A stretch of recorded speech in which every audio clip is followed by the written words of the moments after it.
대화는 기술이 아니라 마음이다. 말 잘하는 법 배웠는데 대화가 안 되는 진짜 이유. 왜 그랬을까요? 분명 부드럽게 말하려고 애썼는데 상대방 표정이 굳는 게 느껴졌습니다. 논리적으로 설명했는데 오히려 더 답답해하는 것 같았습니다. 진심으로 위로했는데 괜히 말을 꺼낸 것 같은 찝찝함만 남았죠. 그래서 우리는 말을 배웁니다. 어떤 단어를 써야 할지, 어떤 톤으로 말해야 할지, 어떻게 표현해야 전달이 잘 될지. 말하기 책도 읽고, 강의도 듣고, 유튜브도 찾아봅니다. 그런데 이상합니다. 말하는 기술은 늘어나는데, 대화는 나아지지 않습니다. 오히려 더 피곤해집니다. 뭔가 근본적으로 놓치고 있는 게 있는 것 같은데, 그게 뭔지 모르겠습니다. 정약용은 200년 전 이미 이 문제의 핵심을 꿰뚫어 봤습니다. 그가 발견한 건 충격적이었습니다. 대화가 안 되는 이유는 말이 서툴러서가 아니었습니다. 말을 하기도 전에 이미 결정된 어떤 것 때문이었죠. 우리가 전혀 의식하지 못하는 사이에 말이죠. 오늘은 정약용이 평생에 걸쳐 관찰하고 깨달은 대화의 비밀을 나눠보려 합니다. 이 이야기를 듣고 나면 여러분은 대화를 완전히 다른 관점에서 보게 될 거예요. 그리고 깨닫게 될 겁니다. 지금까지 우리가 노력했던 방향이 왜 효과가 없었는지, 그리고 진짜 바꿔야 할 건 무엇이었는지. 다사는 좋은 말은 흘려보내지 말고 적어두라고 했습니다. 구독은 지혜마루에 책갈피를 하나 꽂아두는 일입니다. 오늘 이야기에 한 번 더 머물고 싶으시다면 그 뜻을 남기는 작은 표시를 해주세요. 지금 바로 시작하겠습니다. 대화를 하는 중인데 상대방이 말을 끝내기도 전에 이미 머릿속에서 내가 할 말을 준비하고 있는 경험 있으시죠? 그런데 정작 그 대화가 끝나고 나면 왠지 찝찝합니다. 뭔가 제대로 통하지 않은 느낌. 정약용은 이 상태를 정확하게 꿰뚫어 봤습니다. 말을 하기 전에 이미 마음이 어지러우면 말이 나온 뒤에도 그 어지러움이 전해진다고 했죠. 우리는 대화를 나누기 전 이미 마음속에서 수많은 판단과 감정을 소리 없이 쏟아내고 있습니다. 직장 동료가 잠깐 이야기 좀 할 수 있을까요? 라고 할 때 순간적으로 뭐지? 실수한 건가? 부탁하려는 건가? 하는 생각들이 스쳐 지나가죠. 상대방이 본격적으로 말하기도 전에 말입니다. 정약용은 또 이렇게 지적했습니다. 사람들은 상대의 말을 듣기도 전에 이미 마음속으로 답을 정해놓는다고요. 그러니 귀로는 듣되 마음으로는 듣지 못하는 것이라고. 우리가 듣는 건 상대방의 말이 아니라 우리 머릿속 소음이 만들어낸 해석일 뿐입니다. 아무리 좋은 말을 준비해도 마음이 어지러우면 소용없어요. 진짜 문제는 말이 아니라 말이 나오기 전 마음의 상태에 있으니까요. 똑같은 괜찮아라는 말이 누군가에게는 따뜻한 위로가 되지만 다른 누군가에게는 무심한 외면이 되기도 합니다. 뭐가 다를까요? 정약용은 말의 참됨은 글자에 있지 않고 마음에 있다고 봤습니다. 같은 말이라도 진심에서 우러나면 사람을 감동시키고 거짓된 마음에서 나오면 사람을 멀어지게 한다고 했죠. 우리가 말할 때 상대방이 받아들이는 건 단어의 조합이 아닙니다. 그 말이 어떤 마음에서 나왔는지 그 결을 함께 받아들이는 거죠. 정약용은 이걸 나무에 비유했어요. 나무의 결을 보면 그 나무가 겪은 세월을 알 수 있듯이 사람의 말을 들으면 그 사람의 마음이 어떠한지 알 수 있다고. 불안한 마음에서 나온 말은 불안이라는 결을 가지고 있습니다. 인정받고 싶은 마음에서 나온 말은 간절함이라는 결을 가지고 있죠. 아무리 안정적인 단어를 써도 화려한 표현을 써도 그 결이 먼저 전달됩니다. 반대로 평정한 마음은 어떨까요? 정약용은 물이 고요해야 달이 비치듯 마음이 고요해야 말이 참되게 전해진다고 했습니다. 마음이 고요하면 말이 적어도 소박해도 그 고요함이 상대방 마음에 깊이 닿습니다. 그래서 대화를 잘하려면 말을 다듬는 게 아니라 마음을 다듬어야 합니다. 우리는 대화를 잘하려고 말하는 법을 배우려 합니다.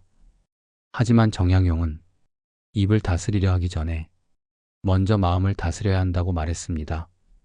마음이 어지러운데 입만 바로잡으려 하면 그것은 흔들리는 배 위에서 곧게 서려는 것과 같다고요.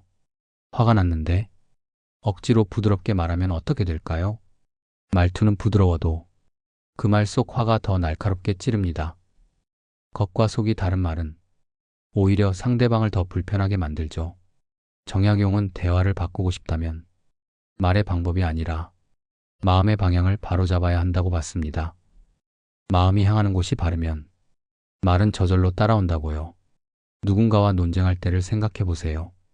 어떻게 말해야 이길까? 를 고민하기 전에 나는 왜 이 사람을 설득하고 싶은가? 를 물어봐야 합니다. 만약 내가 옳다는 걸 증명하려고라면 아무리 논리적으로 말해도 상대방은 그 욕망을 먼저 느낍니다. 하지만 함께 더 나은 답을 찾으려고라면 말은 자연스럽게 부드러워지죠. 정약용은 말을 하기 전 잠깐 멈추어 자신의 마음을 살피라고 했습니다. 그 잠깐의 멈춤이 첫마디 말보다 값지다고요. 대화 전에 잠깐 멈춰 서서 자신을 돌아보세요. 지금 내 마음은 어떤 상태인가? 무엇이 나를 불안하게 하는가? 이 알아차림 자체가 변화의 시작입니다. 대화를 잘하는 사람은 말을 잘하는 사람이 아닙니다. 자신의 마음을 잘 아는 사람이에요. 정약용은 마음을 닦는 사람의 한마디는 천마디 말보다 무겁다고 했습니다. 그 한마디에는 진심이 담겨 있기 때문이라고요. 많은 말을 하지 않아도, 화려하게 꾸미지 않아도 마음을 닦은 사람의 한마디는 깊이 닿습니다. 기교가 아니라 진심, 계산이 아니라 평정이 사람의 마음을 움직이는 진짜 힘이니까요. 하지만 말입니다. 마음을 먼저 다스려야 한다는 걸 머리로는 알겠는데 실제 상황에서는 어떻게 될까요? 급한 마음이 들 때, 빨리 설명하고 싶을 때, 상대를 이해시켜야 한다는 조급함이 밀려올 때 우리는 자꾸만 말을 서두르게 됩니다. 그 조급함이 대화를 어떻게 망가뜨리는지, 왜 서두른 말은 상대방에게 닿지 않는지 정약용은 그것까지 꿰뚫어보고 계셨습니다. 누군가에게 뭔가를 설명할 때 자꾸 말이 빨라지는 경험 있으시죠?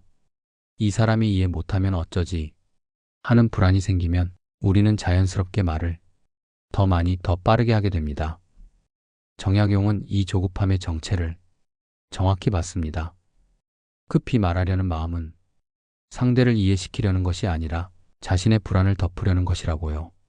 날카로운 지적입니다. 우리가 빨리 말하고 싶은 건 상대방을 위해서가 아니에요. 내가 충분히 설명했다는 안도감을 얻고 싶어서, 오해받지 않았다는 확인을 받고 싶어서입니다. 회의 시간을 떠올려 보세요. 내 의견을 말할 차례가 왔을 때 준비한 내용을 빨리 다 쏟아내고 싶은 마음. 이것도 말해야 해. 저것도 빠뜨리면 안 돼. 하면서 숨 가쁘게 설명하죠. 그런데 말을 다 끝내고 나면 이상하게도 허전합니다.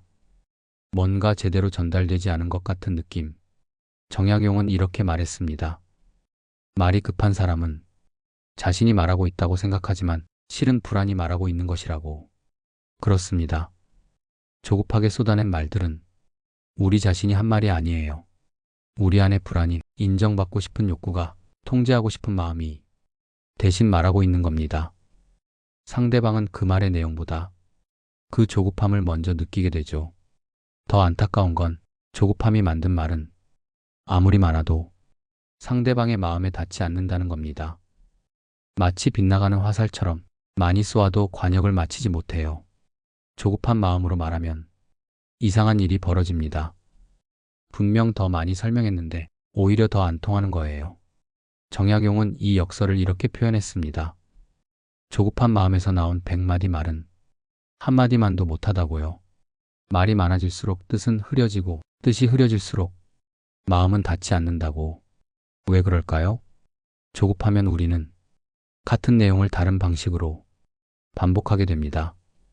이렇게 말하면 이해 못할 것 같은데 싶으면 다시 설명하고, 또 다른 예시를 들고, 또 다른 각도에서 덧붙이죠.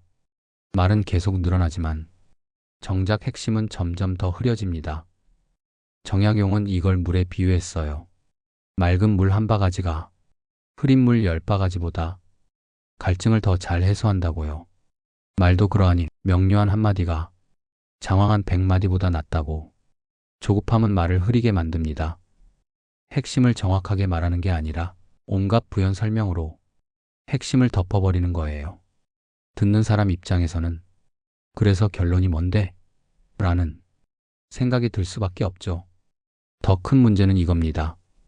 말하는 사람은 충분히 설명했다고 생각하지만 듣는 사람은 뭘 말하려는 건지 모르겠다고 느낍니다.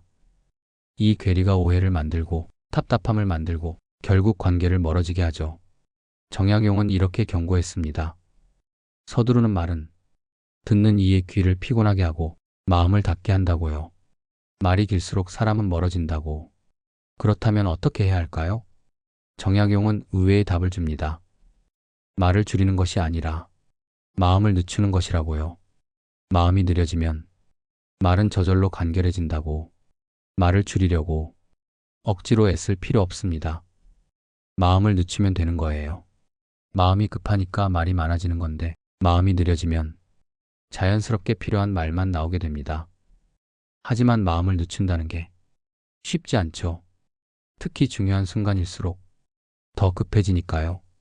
정약용은 그래서 이렇게 말했습니다. 말하기 전에 한번 숨을 고르라고요. 그 잠깐의 여백이 조급함을 가라앉히고 진심을 일깨운다고. 말하려다가 잠깐 멈추는 거예요. 한번 숨을 들이쉬고 내쉬는 그 짧은 순간, 그 순간 조급함이 조금 가라앉습니다. 꼭 지금 이 말을 해야 하나? 이렇게 많이 설명할 필요가 있나? 라고 자신에게 물어볼 수 있죠. 정약용은 이런 여백의 힘을 강조했습니다. 말과 말 사이의 침묵이 때로는 말보다 더 많은 것을 전한다고요. 여백이 있는 대화는 깊고 여백이 없는 대화는 얕다고. 말을 늦춘다는 건 게으르게 말하는 게 아닙니다. 말과 말 사이에 여백을 두는 거예요. 그 여백이 상대방에게 생각할 시간을 주고 내 말을 소화할 시간을 줍니다. 숨 가쁘게 쏟아낸 말보다 여유 있게 건넨 한마디가 훨씬 깊이 닿는 이유죠. 그리고 정약용은 이렇게 결론 내렸습니다. 말을 늦출 수 있는 사람은 자신의 마음을 다스릴 줄 아는 사람이라고요. 그런 사람의 말은 비록 적어도 무겁고 느려도 정확하다고. 말을 늦추는 건 용기가 필요한 일입니다. 이렇게 천천히 말하면 답답해하지 않을까? 더 설명해야 하는 거 아닐까?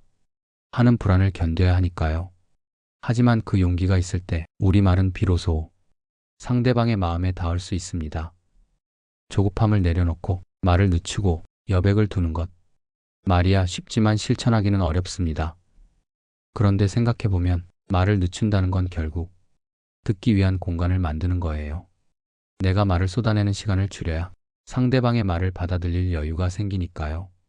그렇다면 이제 질문이 바뀝니다. 진짜 듣는다는 건 무엇일까요? 그저 귀로만 듣는 게 아니라 마음으로 듣는다는 건 어떤 상태일까요? 정약용은 여기에 대해서도 깊은 통찰을 남겼습니다. 우리는 상대방의 말을 들으면서도 정작 듣지 못할 때가 많습니다.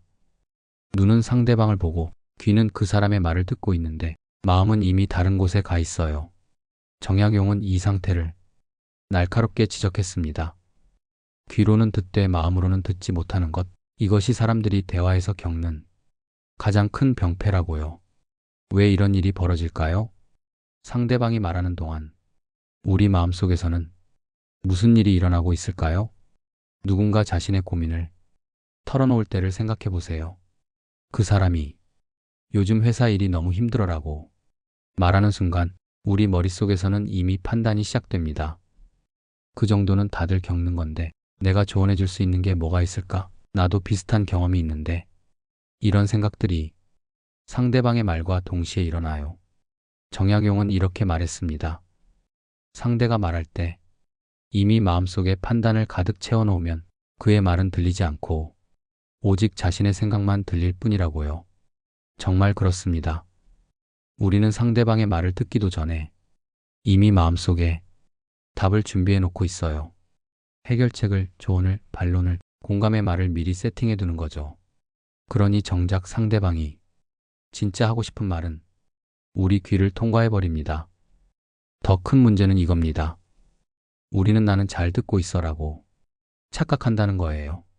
고개를 끄덕이고 눈을 맞추고 응응 맞장구를 치니까요. 하지만 상대방은 압니다. 내 말이 진짜 들리지 않고 있다는 걸. 그렇다면 진짜 듣는다는 건 뭘까요? 정약용은 이렇게 말했습니다. 진정으로 듣는다는 것은 귀를 여는 것이 아니라 마음을 비우는 것이라고요. 빈 그릇만이 물을 담을 수 있듯 빈 마음만이 말을 담을 수 있다고. 마음을 비운다는 것. 이게 핵심입니다. 내 생각, 내 판단, 내 경험으로 가득 찬 마음으로는 상대방의 말을 담을 수 없어요. 그릇이 이미 다른 것으로 꽉 차 있는데 어떻게 새로운 물을 부을 수 있겠습니까? 마음을 비운다는 건 구체적으로 뭘까요? 정약용은 이렇게 설명했습니다. 듣는 동안 판단을 멈추고 해석을 늦추고 반응을 보류하라고요. 상대의 말이 온전히 내 마음에 머물 때까지 기다리라고. 판단을 멈추고 해석을 늦추고 반응을 보류한다. 이게 얼마나 어려운 일인지 아시죠? 우리는 본능적으로 듣자마자 판단하고 해석하고 반응하려 합니다. 이건 맞아, 저건 틀려. 이 말의 의미는 이거야. 나라면 이렇게 했을 텐데. 이런 생각들이 자동으로 일어나요. 하지만 진짜 듣기는 이 자동 반응을 잠시 멈추는 데서 시작합니다. 상대방이 하는 말을 있는 그대로 내 필터 없이, 내 해석 없이 받아들이는 거예요. 정약용은 이런 비유를 들었습니다. 호수가 잔잔해야, 하늘이 온전히 비치듯 마음이 고요해야 상대의 말이 온전히 들린다고요. 물결이 일면 하늘도 흔들려 보이듯 마음이 흔들리면 말도 왜곡되어 들린다고. 우리 마음이 고요하지 않으면 상대방의 말은 왜곡되어 들립니다. 실제로 한 말이 아니라 우리가 듣고 싶은 말이나 두려워하는 말로 들리는 거죠. 그래서 같은 말을 듣고도 사람마다 다르게 받아들이는 겁니다. 가장 깊은 듣기는 침묵 속에서 일어납니다. 정약용은 이렇게 말했습니다. 가장 훌륭한 대화는 말이 많은 대화가 아니라 침묵이 깊은 대화라고요. 침묵 속에서 마음과 마음이 통한다고. 침묵이 깊은 대화. 이게 무슨 뜻일까요? 아무 말도 하지 않으면서도 가장 많은 것을 나누는 순간이 있습니다. 상대방의 말이 끝난 뒤 곧바로 대답하지 않고 잠시 침묵하는 그 순간, 그 침묵 속에서 상대방의 말이 내 마음속에 천천히 스며들어요. 우리는 침묵을 두려워합니다. 뭔가 말해야 하는 거 아닌가? 침묵이 어색하지 않을까? 하는 불안 때문에 서둘러 말을 꺼내죠. 하지만 정약용은 이렇게 말했습니다. 침묵을 견디지 못하는 사람은 진정한 듣기를 할 수 없다고요. 침묵은 비어있는 것이 아니라 가득 차 있는 것이라고. 침묵은 비어있는 게 아닙니다. 오히려 가장 충만한 순간이에요. 그 침묵 속에서 상대방의 말이 울림으로 남고 그 울림이 내 마음을 움직이고 그 움직임이 진짜 이해로 바뀝니다. 아무 말도 하지 않으면서도 깊이 듣는다는 것. 이게 가장 어려운 듣기입니다. 하지만 이런 듣기가 있을 때 상대방은 비로소 이 사람은 내 말을 진짜 들어주는구나라고 느낍니다. 정약용은 이렇게 결론 내렸습니다.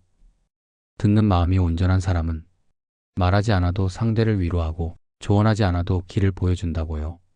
그의 침묵 자체가 가장 깊은 응답이 된다고. 정말로 깊이 들어주는 것, 그 자체가 이미 위로입니다. 해결책을 주지 않아도, 조언을 하지 않아도 그저 온전히 들어준다는 것만으로 상대방의 마음은 편안해집니다. 왜냐하면 듣는 마음이 온전한 사람 앞에서는 말하는 사람 스스로 자기 마음을 더 명확히 보게 되니까요. 상대방이 해결책을 주는 게 아니라 내가 스스로 답을 찾게 되는 거예요. 마음을 비우고 듣는다는 것. 이것이 대화의 절반입니다. 그렇다면 나머지 절반은 무엇일까요? 이렇게 비운 마음으로 말을 할 때 그 말은 어떤 모습이 될까요? 비워진 마음에서 나온 말은 특별합니다. 불안도, 조급함도, 욕심도 없는 평정한 마음에서 나온 한마디. 그 한마디가 어떤 무게를 갖는지 정약용은 우리에게 보여주었습니다. 화가 났을 때 내뱉은 말, 불안할 때 쏟아낸 말, 인정받고 싶어서 한 말.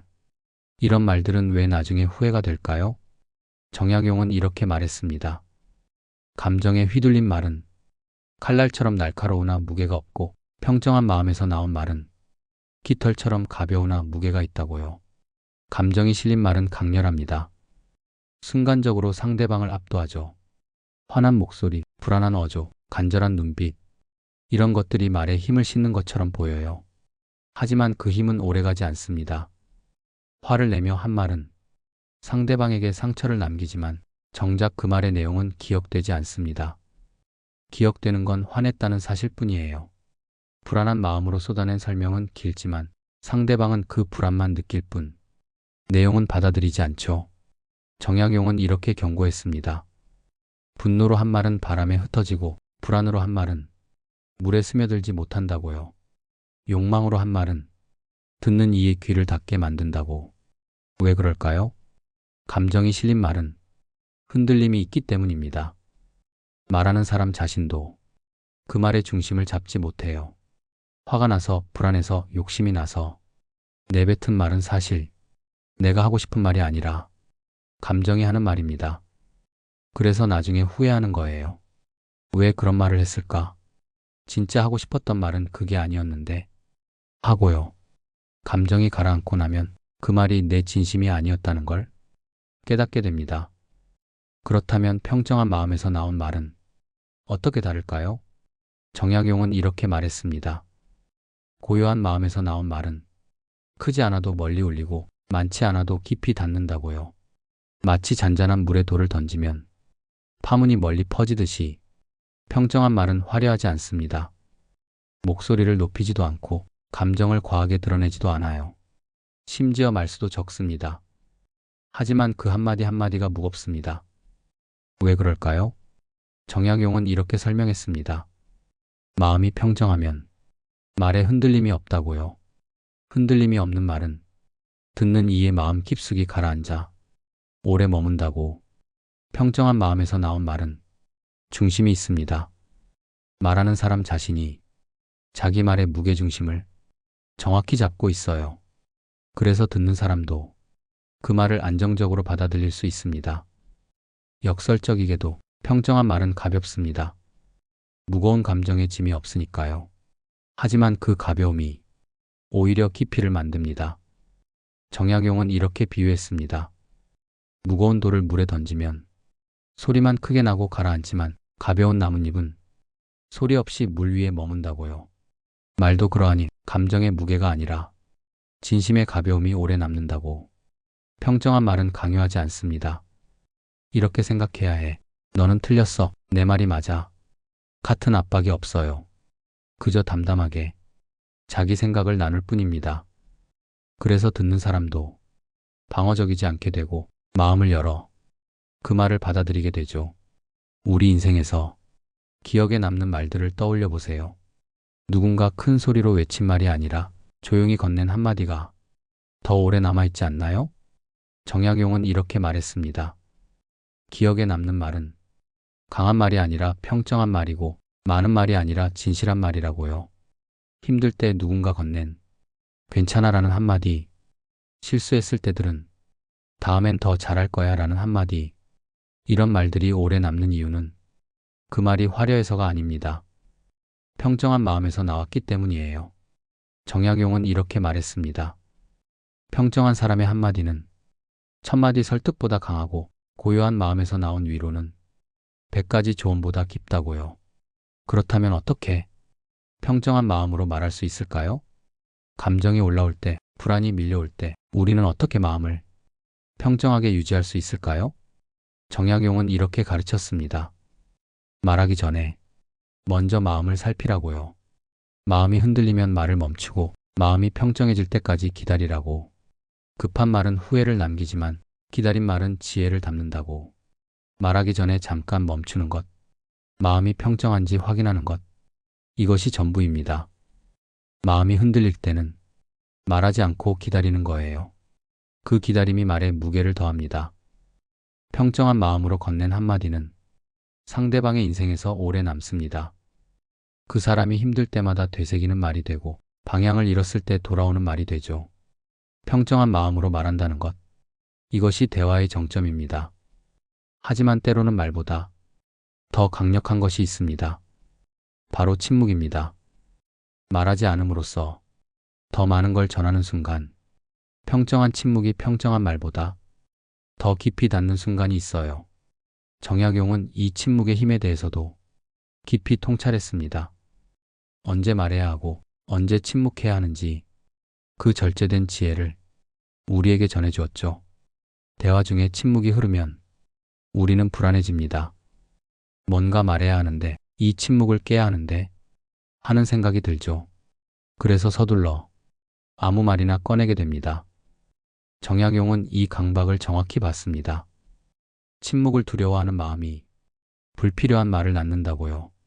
사람들은 침묵이 비어 있다고 생각하지만 실은 쓸모없는 말로 가득 찬 대화가 더 비어 있다고. 왜 우리는 침묵을 두려워할까요? 침묵이 흐르면 나를 어떻게 생각할까? 내가 재미없는 사람으로 보이는 건 아닐까? 무능해 보이는 건 아닐까? 하는 불안이 생깁니다. 그래서 그 불안을 덮기 위해 말을 하는 거예요. 정약용은 이렇게 말했습니다. 말로 침묵을 메우려는 사람은 사실 자신의 불안을 감추려는 것이라고요. 침묵이 불편한 것이 아니라 자기 자신과 마주하는 것이 불편한 것이라고. 날카로운 지적입니다. 침묵이 흐를 때 우리가 진짜 불편한 건 침묵 자체가 아니에요. 침묵 속에서 드러나는 나 자신, 내 불안, 내 초조함이 불편한 겁니다. 말을 하면 그걸 감출 수 있으니까 말을 하는 거죠. 회의 시간에 침묵이 흐르면 누군가 꼭 말을 꺼냅니다. 별로 중요하지 않은 말, 이미 나온 말을 반복하는 것일 수도 있어요. 하지만 침묵을 견디는 것보다는 낫다고 생각하는 거죠. 정약용은 이렇게 경고했습니다. 침묵을 피하려고 한 말은 대화를 채우는 것이 아니라 오염시킨다고요. 맑은 물에 흙을 섞는 것과 같다고. 그렇다면 침묵은 정말 비어 있는 걸까요? 아무것도 전해지지 않는 걸까요? 정약용은 전혀 다르게 봤습니다. 말이 없어도 마음은 충분히 전해질 수 있다고요. 때로는 침묵이 천마디 말보다 더 정확하게 마음을 전한다고. 누군가 깊은 슬픔에 빠져 있을 때를 생각해 보세요. 힘내, 괜찮을 거야, 다 잘 될 거야. 같은 말들이 오히려 공허하게 느껴질 때가 있습니다. 그럴 때 그냥 옆에 조용히 앉아 있어 주는 것, 그 침묵이 더 큰 위로가 되죠. 정약용은 이렇게 말했습니다. 진정한 위로는 말에 있지 않고 함께 있음에 있다고요. 슬픈 사람 곁에서 함께 침묵하는 것, 그것이 가장 깊은 위로라고. 침묵 속에서도 많은 것이 오갑니다. 시선, 표정, 숨소리, 존재 자체. 말로는 전할 수 없는 깊은 공감이 침묵을 통해 전해지는 거예요. 정약용은 또 이렇게 말했습니다. 말은 생각을 전하지만 침묵은 마음을 전한다고요. 생각은 설명할 수 있지만 마음은 느낄 수밖에 없다고. 깊은 대화를 나눈 후를 떠올려 보세요. 정작 무슨 말을 했는지는 정확히 기억나지 않아도 그 사람과 마음이 통했다는 느낌은 남아있죠. 그건 말 때문이 아니라 침묵 때문입니다. 말과 말 사이의 침묵, 그 침묵 속에서 마음이 교감했던 거예요. 정약용은 이렇게 비유했습니다. 음악의 아름다움은 음표에만 있지 않고 쉼표에도 있다고요. 대화도 그러하니 말의 아름다움은 말에만 있지 않고 침묵에도 있다고. 침묵을 견딘다는 것, 이것은 단순히 입을 다무는 게 아닙니다. 도망치지 않는다는 뜻입니다. 정약용은 이렇게 말했습니다. 침묵을 견딜 수 있는 사람은 자신과 마주할 수 있는 사람이라고요. 침묵 속에서 도망치지 않고 머무는 것, 그것이 진정한 용기라고. 침묵이 흐를 때 우리는 불안과 마주하게 됩니다. 내가 잘하고 있는 건가? 상대방이 날 어떻게 생각할까? 뭔가 말해야 하는 거 아닌가? 같은 생각들이 올라오죠. 그 불안을 견디는 게 어려운 거예요. 하지만 그 불안을 견디고 침묵 속에 머물 때 비로소 진짜 대화가 깊어집니다. 정약용은 이렇게 말했습니다. 말하지 않되 도망치지 않는 태도, 그것이 대화의 완성이라고요. 침묵 속에 함께 머무는 것보다 깊은 동행은 없다고. 침묵을 견딘다는 건 상대방을 믿는다는 뜻이기도 합니다. 지금 이 침묵을 상대방도 괜찮게 받아들일 거야. 굳이 말로 채우지 않아도 우리는 통하고 있어. 하는 믿음이죠. 그리고 그 믿음이 있을 때 침묵은 어색함이 아니라 편안함이 됩니다. 말을 하지 않아도 불편하지 않은 관계, 그것이 진짜 깊은 관계입니다. 정약용은 이렇게 결론 내렸습니다. 말을 아는 사람은 많지만 침묵을 아는 사람은 드물다고요. 침묵을 아는 사람만이 말의 진정한 가치를 안다고. 침묵을 알아야 말을 제대로 할 수 있습니다. 언제 말해야 하고 언제 침묵해야 하는지를 아는 것, 그것이 대화의 지혜입니다. 말을 많이 하는 사람이 대화를 잘하는 게 아니에요. 적절한 침묵을 둘 줄 아는 사람이 대화를 잘하는 겁니다. 8장 마음을 닦는 것. 말보다 먼저 움직이는 마음을 알아차리고 조급함을 늦추고 비운 마음으로 듣고 평정하게 말하고 때로는 침묵하는 것. 지금까지 우리는 대화의 여러 측면을 정약용과 함께 살펴봤습니다. 그런데 이 모든 것을 관통하는 하나의 진실이 있습니다. 대화를 잘한다는 것은 결국 자기 자신을 아는 것이라는 진실. 말을 바꾸려 하기 전에 마음을 바로잡아야 한다는 진실. 대화의 시작과 끝은 모두 자기 자신에게 있다는 진실 말입니다. 정약용이 평생 강조한 것도 바로 이것이었습니다. 남을 설득하기 전에 자신을 돌아보고 타인을 바꾸기 전에 자기 마음을 닦는 것, 그 근본으로 돌아갈 때입니다. 대화의 이면에 숨은 욕망. 처음으로 돌아가 봅니다. 우리는 왜 대화를 잘하고 싶었을까요? 정직하게 들여다보면 그 이유는 대부분 나 때문이었습니다. 인정받고 싶어서, 오해받지 않고 싶어서, 유능해 보이고 싶어서, 설득하고 싶어서, 상대방을 위한다고 생각했지만 사실은 나를 위한 것이었죠. 정약용은 이 이면의 욕망을 정확히 봤습니다. 사람들이 말을 잘하려는 이유를 들여다보면 대부분 자신의 불안과 욕망이 숨어 있다고요. 인정받지 못할까 두려워서, 무시당할까 두려워서 말을 배우려 한다고. 그래서 우리는 말하는 기술을 배우려 했습니다. 어떻게 표현해야 하는지, 어떤 단어를 써야 하는지, 어떻게 설득해야 하는지. 하지만 기술을 배워도 대화는 나아지지 않았어요. 오히려 더 피곤해졌죠. 정약용은 이렇게 말했습니다. 말의 기술을 배우는 것은 쉽지만 말의 근본을 배우는 것은 어렵다고요. 기술은 타인을 향하지만 근본은 자기 자신을 향한다고. 대화를 잘하려는 욕망의 밑바닥을 들여다보면 결국 자기 자신과의 관계가 있습니다. 내가 나를 믿지 못하니까 남의 인정이 필요한 거고, 내가 나를 불안해하니까 말로 증명하려는 거예요. 그래서 정약용은 이렇게 질문했습니다. 타인의 인정을 구하기 전에 먼저 물어야 한다고요. 나는 나 자신을 인정하는가? 타인을 설득하기 전에 먼저 물어야 한다고요. 나는 나 자신을 설득했는가? 결국 대화의 문제는 상대방에게 있는 게 아니라 나에게 있었습니다. 대화를 바꾸려면 상대를 바꿀 게 아니라 나를 바꿔야 했던 거죠. 그렇다면 마음을 닦는다는 건 무엇일까요? 정약용은 이렇게 말했습니다. 마음을 닦는다는 것은 마음을 없애는 것이 아니라 마음을 바로 세우는 것이라고요. 불안도, 욕망도, 두려움도 사라지지 않지만 그것들에 휘둘리지 않는 중심을 세우는 것이라고. 마음을 닦는다고 해서 완벽한 사람이 되는 게 아닙니다. 불안이 없어지는 것도 욕망이 사라지는 것도 아니에요. 다만 그것들을 알아차리고 휘둘리지 않을 뿐이죠. 정약용은 이렇게 비유했습니다.